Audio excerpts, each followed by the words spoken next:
Booska-P.com? Yeah. Straight to camera? Yeah. What's up? This is Trey Songz. You're watching Booska-P.com.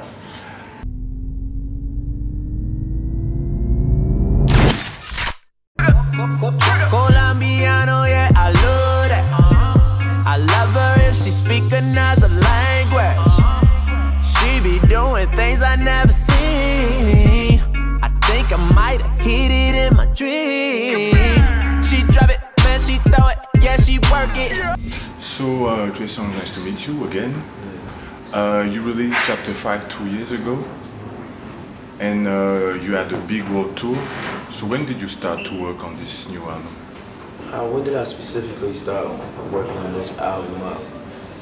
I couldn't name a date or anything like that, but it was pretty fast. Like musically, I never really stopped making music, so it never was really said that this is the date that I'll start working on this album, or this is the album title, etc., etc.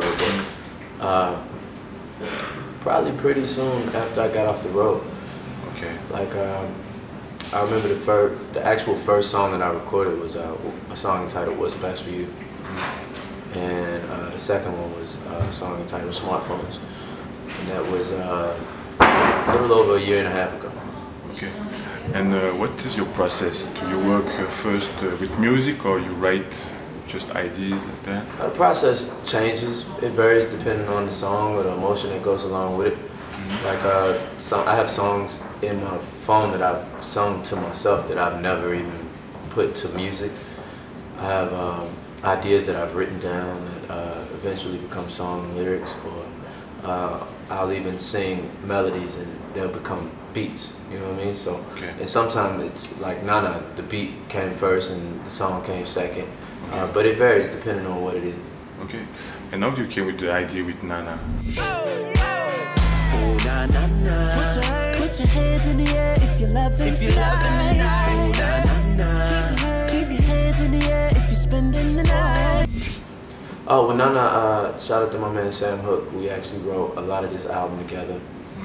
Probably at least 5 or 6 songs. And Mustard actually was in the studio and he played the track. And instantly we came up with the idea to take something classic and reinvent it. The hook came first. We played a little basketball on 2K, and we did the verses. Okay. And it was really fast, man. It was like 20 minutes for each piece of the song, probably. Oh, okay.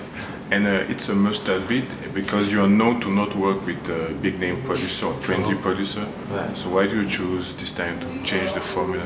Oh, I've been living in LA for about a year and a half now, and you know, the vibe that his music gives, just being out there and living my life, being listening to LA radio, being in the clubs out there, you know. I've watched and witnessed his sound develop too, just from a few key sounds to, you know, chord progressions and different things he's implemented within them, you know.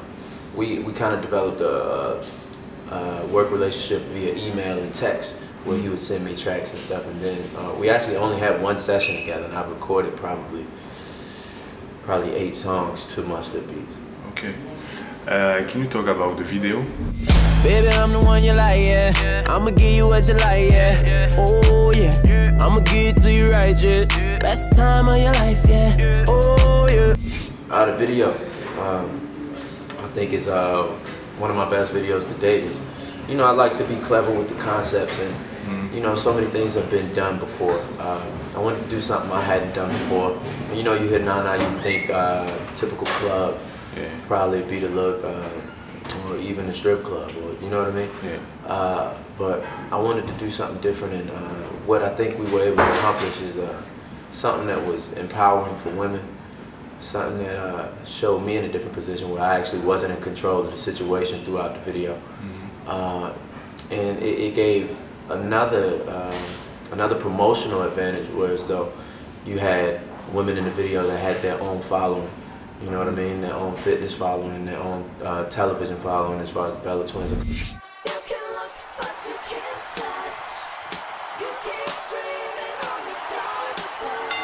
This is a 6 diva tag team bout, set for 1 fall. Genre Rosa Costa. See what's ahead of me, I'm gonna run, 'cause I'm chasing for the sun, the moon, and the stars across all the galaxies. Everything is a match, but you and me. Now this game is this pain. So many different avenues we could work with the video, and I actually created edits for each woman as well. Like, whereas there's the main video, there's a version with me and Rosa, there's a version with me and Manco. I'ma get to you right, yeah. Best time of your life, yeah. Oh yeah, baby, when you ready, tell her wait, just get the check. Girl, I know you ready, I ain't even gotta check. You been through the worst, let me show you who the best. You know I'ma get you right, girl, them boys to the left. Version with me and Jazz. Oh na na na, put your hands in the air if you're loving tonight. Oh na na na, keep your hands in the air if you're spending the night. Oh na na na, oh na na na na na na. Version with the Bella Twins and a version by myself. So okay, great. Yesterday at the listening, I heard the song. It was a sample of a Biggie song. Forgot the name. Why do you choose to reuse that song?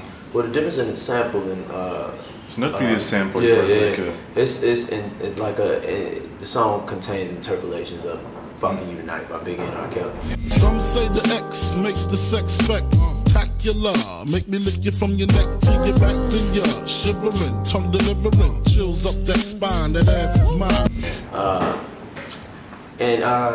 That's one of my favorite albums of all time.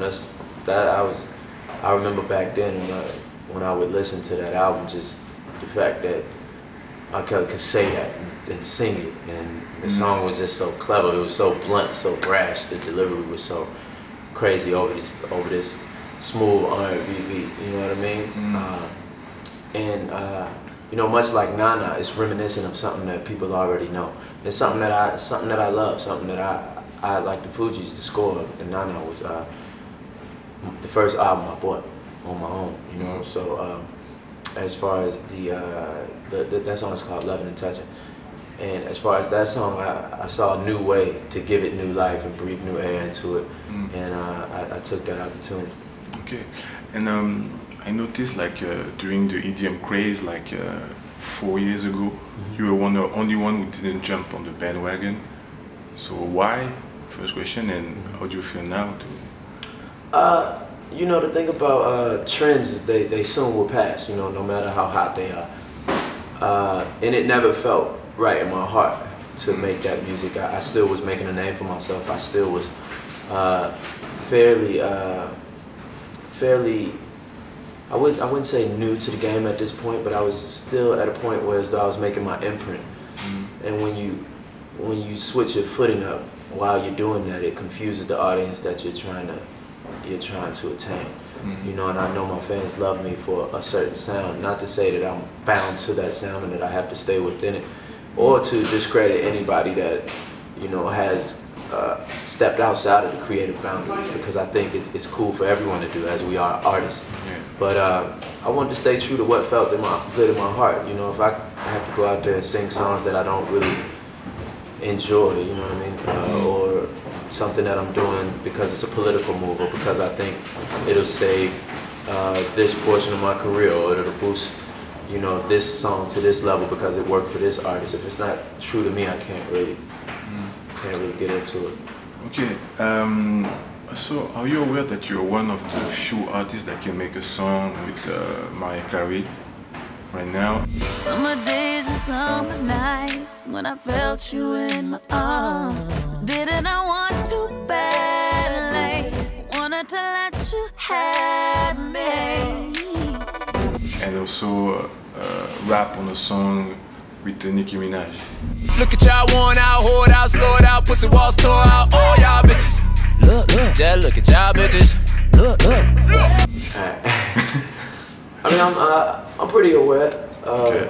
I think it's something I've been doing since the beginning of my career, you know. And there's a lot of artists that can balance, you know, the hip hop and R&B thing now. And I think it's, once again, it shows that creative boundaries can be stretched. And to go further back into the question you asked earlier about the Biggie rendition, I used to love that about R. Kelly, how he could write a song for Michael Jackson and, you know, write a song called Feeling on Your Booty, or be on a song called Fucking You Tonight, and then be on a song called I Believe I Can Fly, you know, You're My Angel. Like, cause the thing about music and people that we try to differentiate as fans and as critics is that, you know, people have millions of personalities and millions of emotions going through them at any given point of any given day, yet we expect artists to do one thing. And that's kind of like wild to me, because as artists we probably are the most creative people that go through the most mood changes and swings and have the most different emotional roller coasters. So to be expected to stay within a boundary is kind of wild. Okay. What can we expect from this album, Trigga? Trigga, man, I'm very excited about it. It's all my truth. It's love.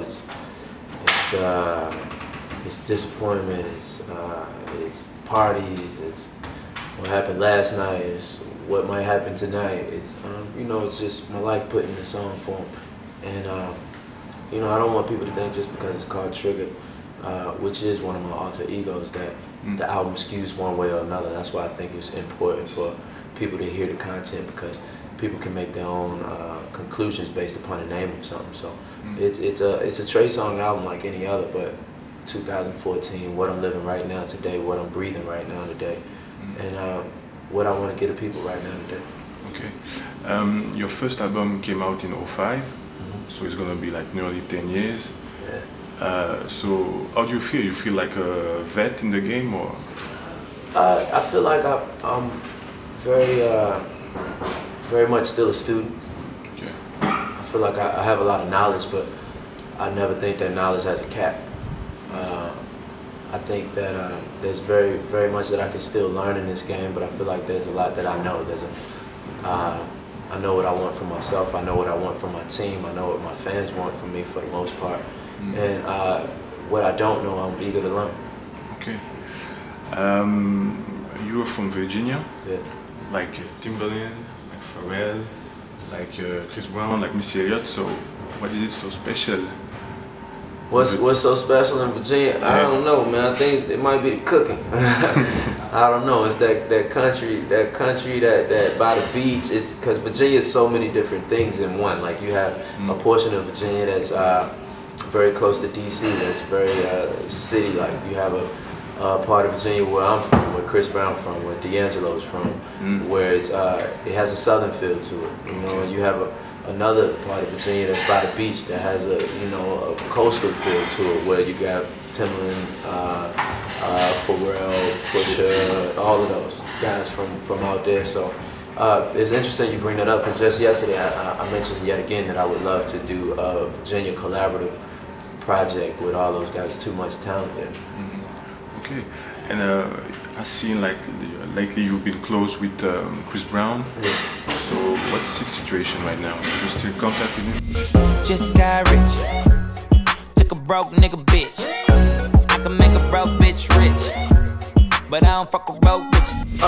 Chris Brown and I, we started out our careers at the same time. You know, around 2005, both of our albums came out, and we actually toured together.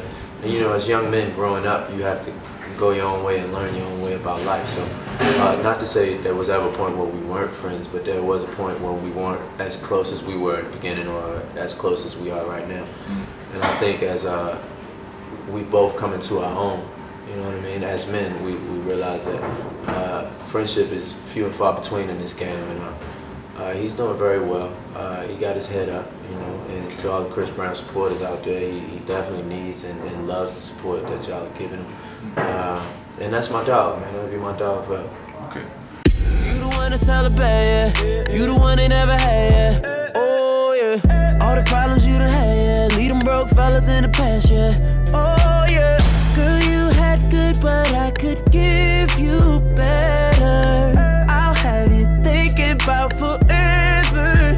I'm like, say, oh, nah, nah, nah. Oh. Look what you done started. Look what you done started. Oh, nah, nah. Oh, nah, nah. Why you gotta act so naughty? Acting a fool. Oh, nah, nah. Hey, about to spend all this cash.